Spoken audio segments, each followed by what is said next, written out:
Hey guys, magluluto tayo ngayon ng nilagang baka. Itong baka na to, isasalang na natin sa pressure cooker para mabilis lumambot. Lagyan natin ng gulay.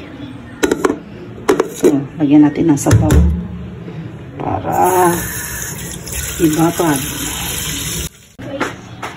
Ayan guys, isasalang na natin sa pressure cooker. Ano lang yan, para mabilis lumambot. Nilagang beef.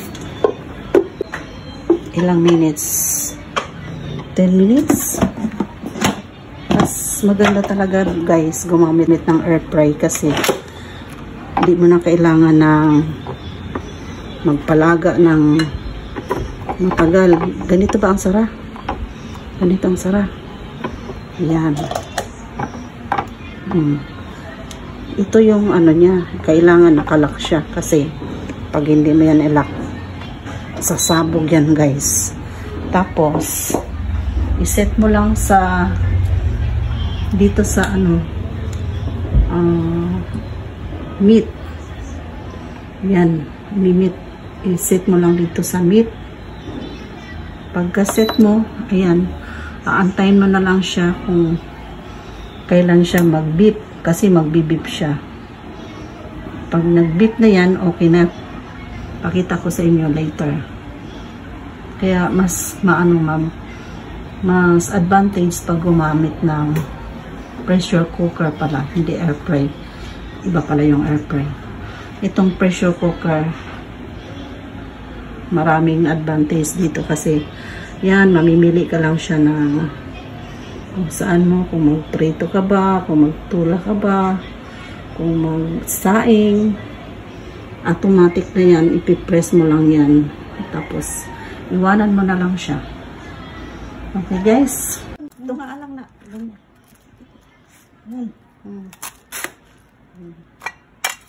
Ganyan magluto ng ano. Yan. At ang patatas. Simple lang. Sandali lang magluto pag nasa sa pressure cooker.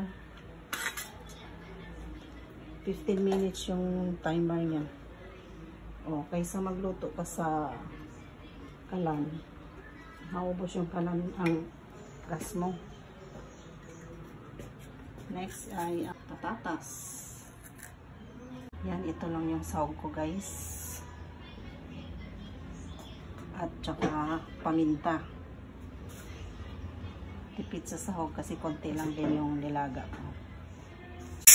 Ayan na guys, tinanggalan na natin ng pressure yung pressure cooker dahil bubuksan na natin ang pressure cooker. Ayan na guys, bubuksan na natin yung air pressure cooker. Wala na siyang pressure na, tanggal na. At isasalang na natin yung mga sahog. Ayan na. Ano mo nga kung basa. Tingnan natin kung malambot na yung ano.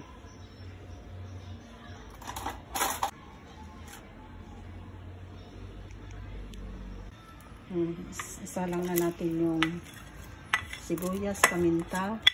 At yun lang ang sinahog ko sa nilagang baka. At saka patatas. Air pressure ulit natin ng 5 minutes para lumambot